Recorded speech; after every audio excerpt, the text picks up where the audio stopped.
Welcome to Anime in Theory, where this week we are discussing the newest chapter of Tatsuya Fujimoto's masterpiece, Chainsaw Man.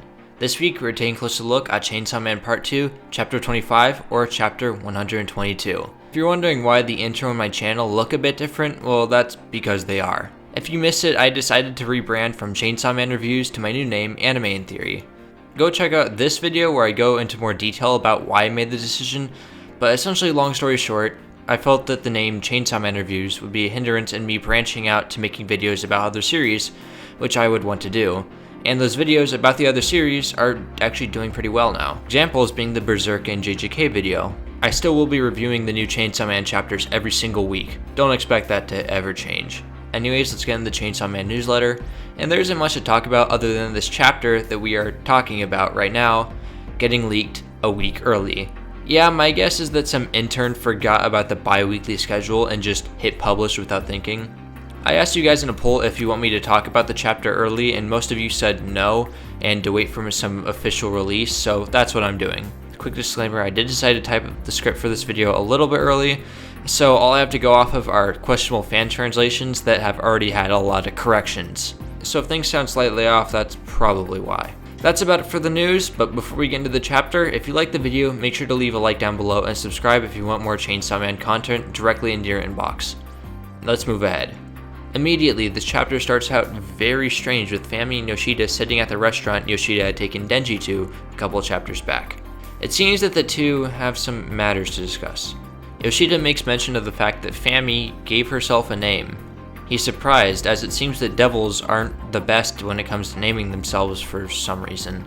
This might be because devils usually aren't the sharpest tools in the shed, but Yoshida does point something interesting out, and that's that all the devils we've met who've given themselves names so far have been the Four Horsemen, Makima, Yoru, and now Fami.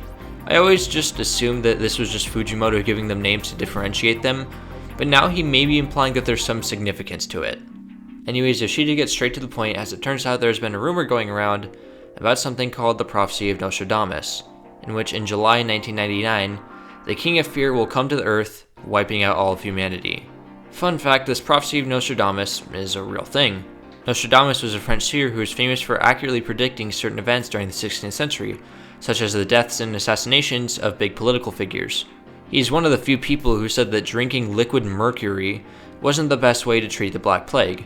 Instead, basic hygiene and not having piles of corpses everywhere might help. A lot of his prophecies have been believed by many to come true today, including how he somehow accurately predicted World War II, the Holocaust, 9/11, and somehow even COVID. Anyways, Nostradamus has the idea that the world would end in 1999 July, in which something he quoted as, "the King of Fear would come down from the sky." Of course, though, this never happened because we're all still alive. It seems that Fujimoto knows his history because we will be discussing a lot of that in this chapter. Yoshida says the public safety tested this theory out by making some convicts ask the future devil when they would die, and apparently 23 out of 30 will die in July 1999. So it seems that Yoshida is still working for public safety, which I kind of find surprising that they're still even around. I just kind of assumed that after one of the strongest devils in the world ended up trying to use their ranks to achieve world domination, and pretty much almost did, they would have disbanded by the government by now. Also, Yoshida kept making it sound like the organization he was working for wasn't public safety, but that possibly could have been so he didn't set off any alarms in Denji's head. She seems to know about the prophecy as well, and all the actions that she's been taking up until this point have been related to said prophecy. This changes everything about Chainsaw Man Part 2, and just kind of Chainsaw Man as a whole. So it seems that we have this something called the King of Terror that will come from heaven. It seems to me that this might be the leader of all devils, aka the devil himself. There have been little hints of something like this existing with the Four Horsemen, who clearly at one point were serving some form of greater will. The thing that has me a bit confused is the nature of the Four Horsemen in Christian mythology and the fact that the King of Terror will come from heaven. For those of you who don't know, the Four Horsemen in the Christian Bible are essentially four of the seven seals that are said to be opened in order for the end of the world to happen. Funny enough, the first seal, or horseman, is the Conquest or Control Horseman, which is the equivalent to Makima. The second is supposed to be Famine, the third War, and the last, Death. In Christian mythology, once the seven seals are opened, God will come down and sort everyone out where they're going to go, whether that be heaven or hell. I know that this might seem like rambling, but there's a point, and that point is that literally this King of Fear could be God. We know that there is a heaven in the Chainsaw Man universe thanks to the Angel Devil, so there has to be something up there.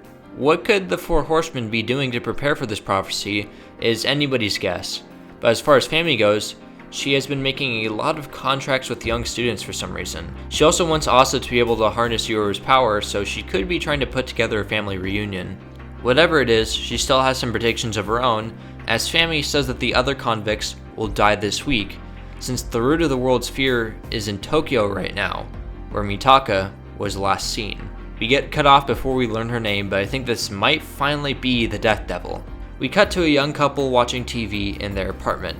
They talk back and forth about how great their life is going until they just suddenly decide that they should be dead. They both walk to the balcony of their apartment before jumping to their deaths.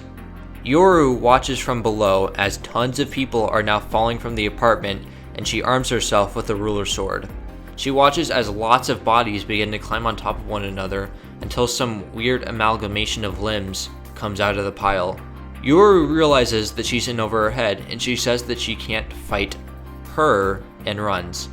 While she may be referring to Fami, I don't think so, because Fami was also very insistent on calling the root of all fear thing a her as well. Though this corpse thing looks more like Fami's doing, since it looks similar to that of Yuko and the class president. Most likely all the people suddenly feeling the urge to commit suicide is the root of fear's power. It and Family could have some sort of agreement with each other, most likely related to the prophecy. This was an extremely bloated chapter with an insane amount of lore to dissect, but nevertheless, we did it. Still though, there's likely a lot more that we missed, so comment down below your theories of what this could mean. Anyways, that's all from me this week. Have a good one.